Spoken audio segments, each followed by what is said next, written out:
Okay, so this is your notes video for the first part of 8.2, which is focused on simplifying rational expressions. And our goal of this video is to be able to simplify rationals and identify x values that make the expression undefined. So there are two things that we're going to be doing for each problem. All right, when we're simplifying, if there's pluses and minuses involved in the problem like we see here in our fractions, we've got addition and subtraction within the fractions. The first thing that we have to do is we have to factor first. So when we have two parts, two terms, like we have in the first problem, we have an x squared term and a 3x term. We're going to look for a GCF, a greatest common factor. So in this case, the process that I'm going through in my head is I'm saying, okay, well, I have a negative, x squared is really x times x, and 3x is really 3 times x. So my GCF is going to be anything that I have in common. So in this case, what I have in common is I have an x in both parts. Now the trick is that in this case my leading coefficient is also negative. And in general we don't like to leave our leading coefficient as negative, so I'm going to take that negative out with it. So I'm going to pull a negative x out, but that means that what gets left behind is an x here. And what pulling that negative out does is it switches my sign. And I can always double check, make sure I did it right, because I can take x, I can take negative x times x, and I get negative x squared. And I can take negative x times negative 3, and I get positive 3x. So since this thing matches what I started with, I know that I factored correctly. So you can always double check your factoring to make sure that you did it right. Then we need to take a look at the denominator. Our denominator is a trinomial, but the nice thing is that in this case our leading coefficient is a 1x squared. So in this case what I need to do is I need to figure out what multiplies to give me my regular number, in this case 3, and also adds to give me my b term, negative 4. So let's think about the things that multiply to get 3. Well, I have 1 times 3, and that's it because it's prime. But when I add 1 plus 3, I get positive 4. So what I can do is I can switch. I can say this is really negative 1 times negative 3. And negative 1 plus negative 3 is negative 4. So that set is really the set that works on both sides, is negative 1 and negative 3. So what I'm going to do is I'm going to set up my parentheses, and I get x minus 1 and x minus 3. What we really did there is we undid a foiling from when we did multiplication of polynomials. Okay, so now what we can do, we turned our addition and subtraction into multiplication. I have negative x times x minus 3, and I have x minus 1 times x minus 3. And when it's multiplication, I can just cancel things that match. In this case, in the numerator, I have x minus 3 and x minus 3 that both match. Oops, instead of calling through them, I'm going to draw boxes. So those are my two things that match. So those will be the ones that cancel. So my final answer for my simplification is negative x over x minus 1. But we're not done because we actually had two goals. We simplified, check, but we also need to identify the values that make it undefined. Undefined values, when you're talking about rationals, occur when the denominator is 0. So we need to look at our denominator, our full denominator, not our simplified version, this denominator right here. And we need to decide what x values would turn that into 0. Well, these two things, like I said, they're being multiplied together. And when I multiply and end up with 0, that means either this thing, x minus 1, is really a 0, or this thing, x minus 3, is really a 0. So when we solve for x, we'd add 1 here, and we get x equals positive 1, or add 3 here, and we get x equals 3. Those two values are undefined values. If I plug either of those in, it will take my denominator and turn it into 0. So what that means is that my undefined says that x cannot be 1 or 3, because if I do those, then my entire fraction becomes undefined, because you can't divide by 0. So the two parts to my answer is my simplified version and my undefined values. That is my complete answer for this problem.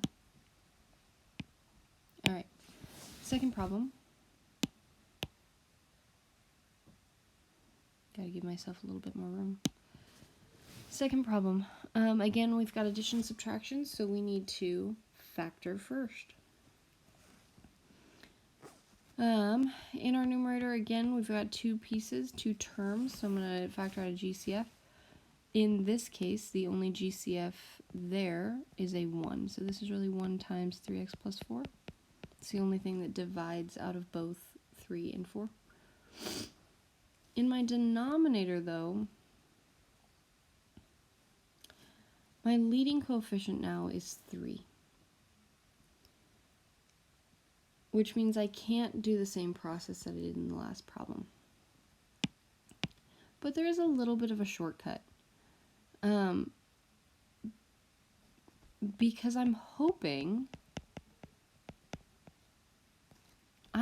to be able to cancel something, and I already have a 3x plus 4 in the numerator. So I'm hoping that there's a 3x plus 4 in the denominator to cancel. So now I just need to come up with my second term. So when I think about my FOIL, I have to take first times first, that's my f, and I should get 3x squared. Well, I already have 3x, so what do you multiply 3x by to get 3x squared? Another x. Okay, and I know that in order to get my negative 4 on the end here, I have to take 4 times my other number, my last. So positive 4, what do you multiply positive 4 by to get the negative 4 we see in our original problem? Negative 1. So now let's just finish out our FOIL to make sure that we get the rest of our term, in this case, the positive x. So if I take 3x times negative 1, I get negative 3x. And if I take 4 times x, I get positive 4x. And when I add negative 3x plus 4x, I get 1x, which is good because that's what I have over here. So I know that I have factored correctly. So it's a little bit of a shortcut because I knew my numerator. So before I start canceling things out, let's take a look at our undefines. Again, we're going to take each of these, set them equal to 0. So 3x plus 4 equals 0. If I get x by itself here, what am I going to do first? Well, I can subtract 4 from both sides, and I get 3x equals negative 4. Notice in this case, I'm not done now. To get x by itself, I have to divide by 3. Cancels here. So my x value here is x equals negative 4/3. And I'm going to leave it as a fraction. My second term, x minus 1 equals 0. This one is another simple one. I can add 1 to both sides, and my x is by itself. X equals 1. Okay. Now, I'm going to go back to my fraction, and I can cancel anything that matches. So here I've got my 3x plus 4 and my 3x plus 4. Those match, which means they cancel. So my final simplified version of my fraction is 1 over x minus 1. And my undefined values would say that x cannot equal 1 or negative 4/3. So there's my full answer right there.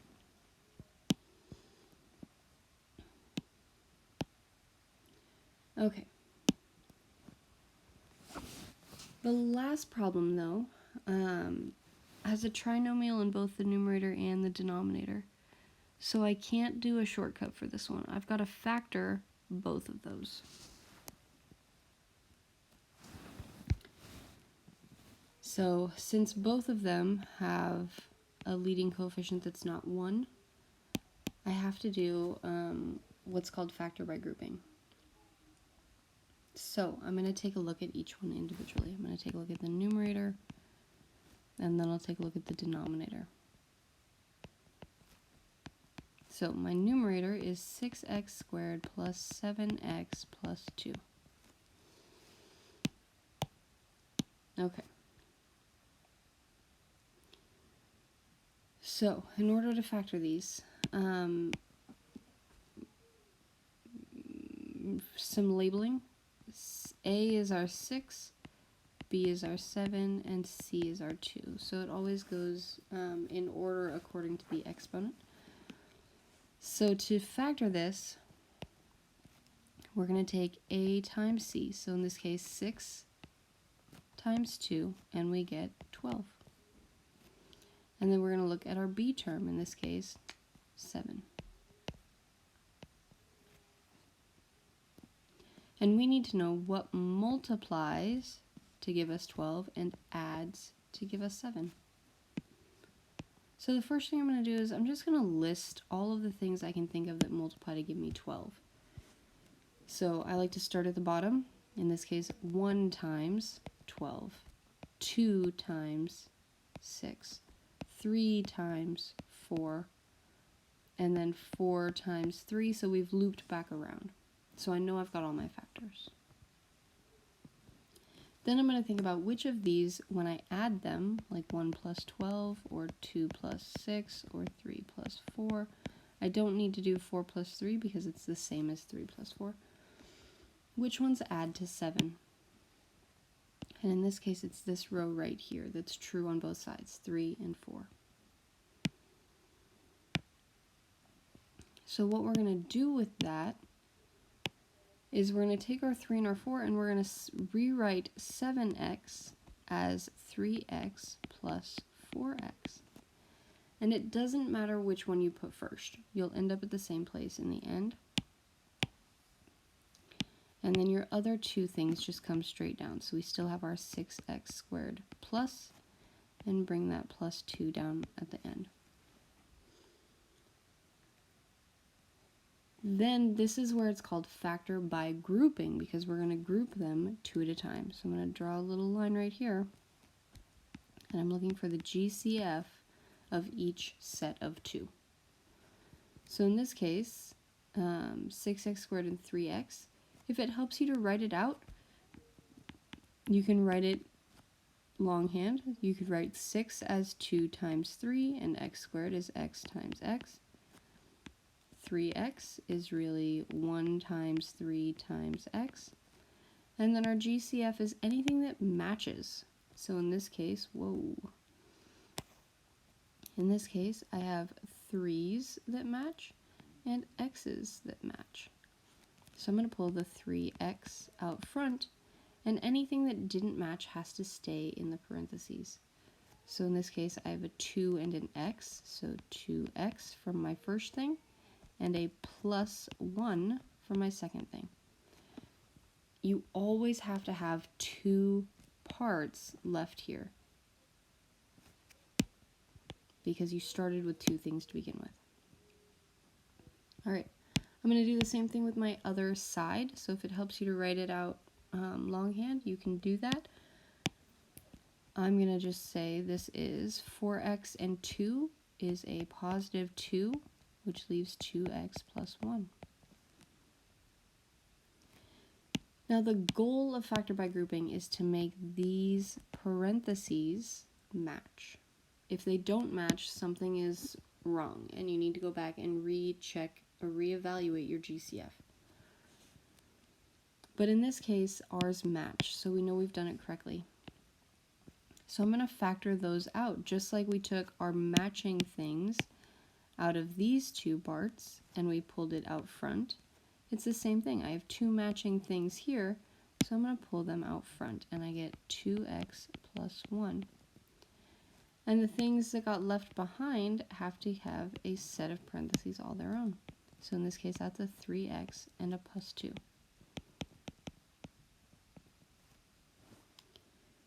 There we go. We have factored our numerator. So I'm going to come back up here. 2x plus 1 times 3x plus 2. All right, there's our numerator. We're going to go through the same process to factor our denominator. So I'm going to erase some of this so I've got more room.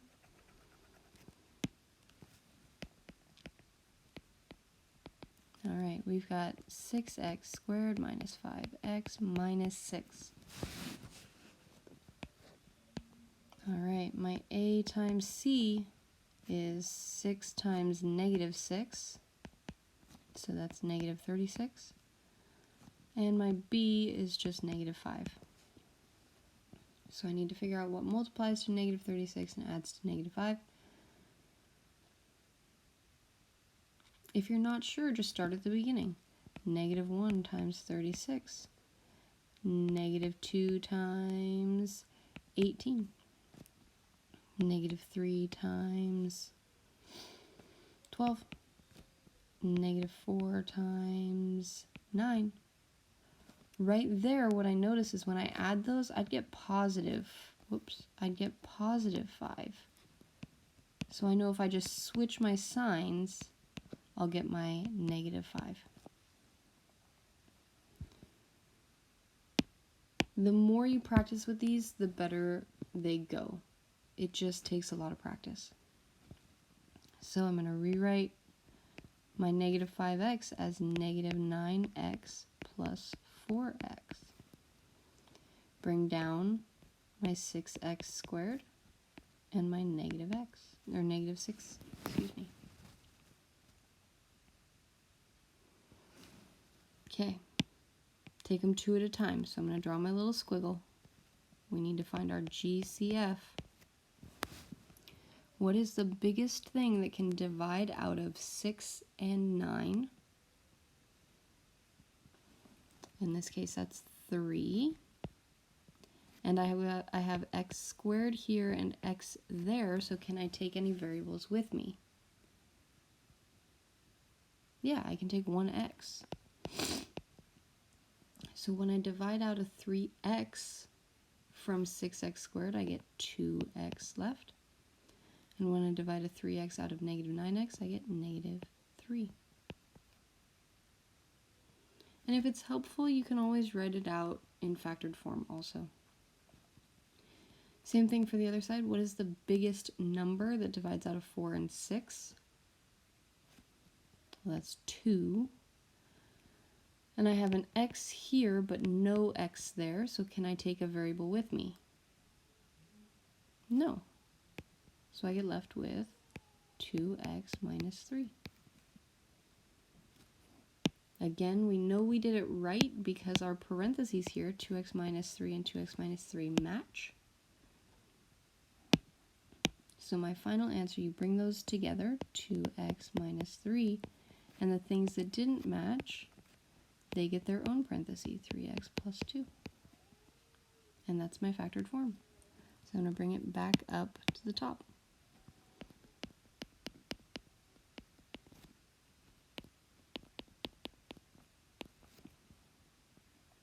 Okay. If you're struggling with any of this factoring stuff, there are additional practice videos specific to just the factoring linked on your Google Classroom. So please take a look at that if you're struggling with the factoring portion of this. Okay, let's come back up here. So before I start canceling things out, I want to look at my undefined. So I'm going to take my 2x minus 3 equals 0. Solve for x. What do you do first? Add 3. 2x equals 3. X isn't by itself yet. It's 2x, 2 times x. So to undo that, we need to divide by 2. So one of our undefined values is 3 over 2, or 1.5 if you prefer. Do the same thing with the other one. 3x plus 2 equals 0. Got to solve for x, get x by itself. What could we do first? We could subtract 2. 3x equals negative 2. We're not done. It's 3x, or 3 times x. So to get x by itself, we have to divide by 3. So our other undefined value is negative 2/3.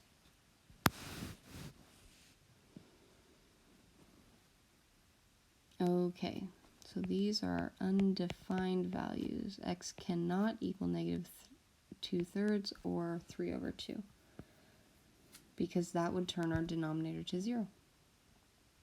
Then we go back up to our fraction and we say, okay, well, I've got a 3x plus 2 in the numerator and denominator, so they cancel. So our final simplified fraction would be 2x plus 1 over 2x minus 3. So our total answer is our fraction simplified and our undefined values. I hope that helps.